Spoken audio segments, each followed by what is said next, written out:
Salam sejahtera, terima kasih karena bersama dengan saya di Nazilin Unity Channel. PSM kata Dr. Mahathir, Bapa Pemodenan, Bapa Bilioner Mirzan, dan juga Mokzani. Wah, ini satu sindiran yang luar biasa kepada Mahathir Mohamad. Nampaknya Mahathir Mohamad makin tua, makin berusia, bukannya hidup makin senang, tetapi makin diusik oleh orang. Tidak dapat dinafikan, Dr. Mahathir merupakan Perdana Menteri yang membawa pemodenan kepada negara Malaysia. Tetapi, kata PSM, beliau juga adalah bapa bilioner Mirzan dan Mokzani. Wah, ini satu pendedahan yang luar biasa. Orang kaya Mahathir lawan rakyat miskin. Itu tajuk lebih tepat untuk artikel mengenai pandangan Dr. Mahathir tentang perbahasan antara kerajaan yang mengamalkan dasar campur tangan dengan kapitalisme yang tidak terkawal menurut timbalan pengerusi PSM S. Artuchevalan. Dia mengulas peringatan tokoh politik berusia 99 tahun itu yang dikenali sebagai Bapa Pemodenan bahwa tanpa dasar campur tangan kerajaan, jurang antara kaya dan miskin boleh memuncak.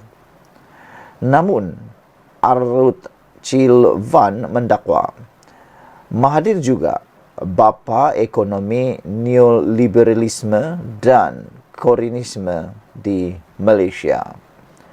Yang paling penting, dia bapa kepada bilioner Mirzan dan Mokzani, yang kekayaan mereka kini disiasat oleh SPRM, katanya lagi kepada Malaysia kini.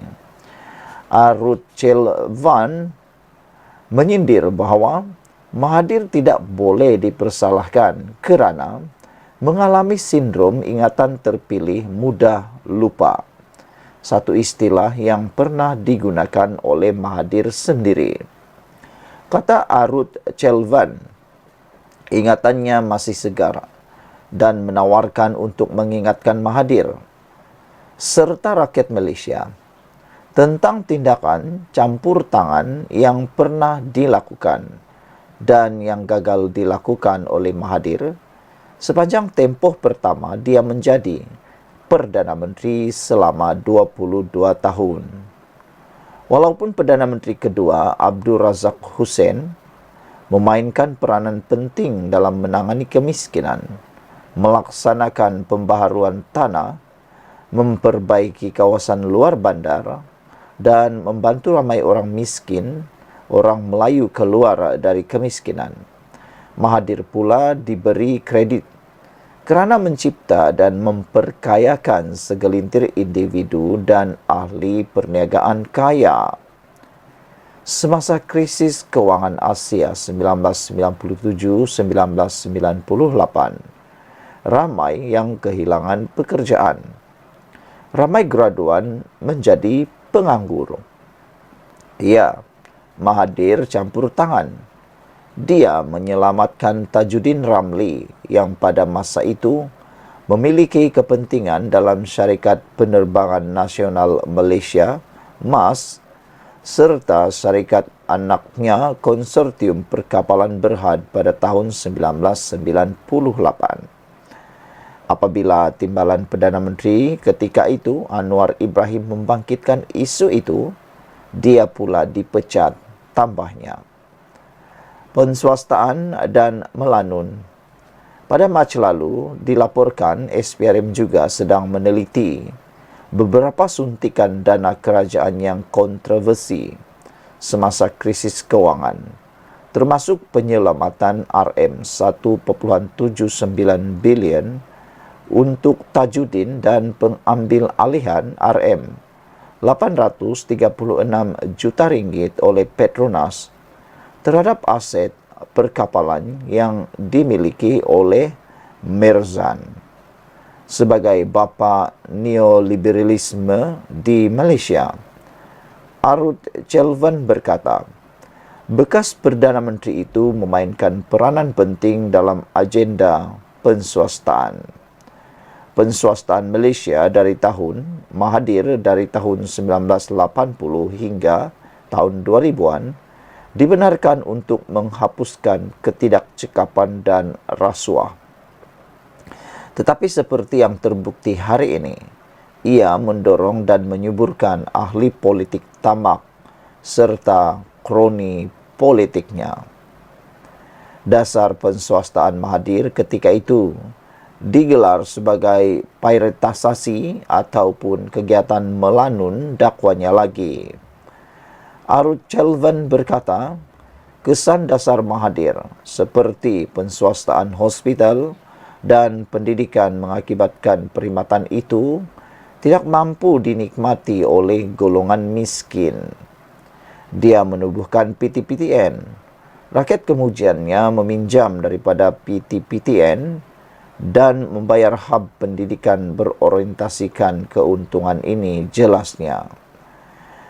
Ketika Mahathir memperkenalkan dasar pandang ke timur, Arut Chelvan berkata, ia membuka pintu kepada pelabur kaya manakala kesatuan sekerja dan sumber manusia dinafikan hak untuk berorganisasi demi memperbaiki nasib mereka. Mahathir juga memastikan Akta Gaji Minimum tidak menjadi undang-undang semasa dia menjadi Perdana Menteri. Ia hanya menjadi undang-undang semasa Najib Razak menjadi Perdana Menteri dan Mahathir tidak berpuas hati. Penindasan upah menunjukkan dia tidak pernah percaya untuk membantu golongan miskin, katanya lagi. Arut Chelvan juga menyalahkan Mahathir atas kemasukan buruh asing murah dan penggubalan undang-undang yang lebih ketat untuk memastikan hak buruh dikekang manakala modal diberi kebebasan berkembang, menyebabkan pekerja Malaysia kehilangan kuasa tawar-menawar. Adakah inflasi yang menyebabkan kita perlu menanggung beban sara hidup untuk makanan dan barangan keperluan? Atau adakah ini hasil dasar dan rasuah yang diwarisi dari era Mahathir? Tidak ada yang meresap ke bawah dengan campur tangan Mahathir. Hanya orang-orangnya yang gembira. Jadi Mahathir tidak boleh mengambil kredit kerana membantu golongan miskin, tambahnya. Dalam ulasan terakhirnya, Arut Chelvan turut mengingatkan bagaimana Plaza Tol mula muncul di jalan-jalan percuma semasa era pemerintahan Mahathir. Mahathir kekal dengan pendirian, dia dan anak-anaknya tidak pernah mendapat manfaat daripada jawatan yang dipegangnya sebagai Perdana Menteri. Saudara, apabila komen anda tentang isu dan pendedahan luar biasa ini? Kata Frank, excellent. E1976 kata, tiada yang perlu dibanggakan Perdana Menteri paling lama. Hutang negara terus meningkat, kos hidup naik, gaji penjawat awam naik sikit-sikit. Yang pasti anak beranak dah kaya raya, kata E1976. Sekian untuk kali ini, jangan lupa tinggalkan komen anda.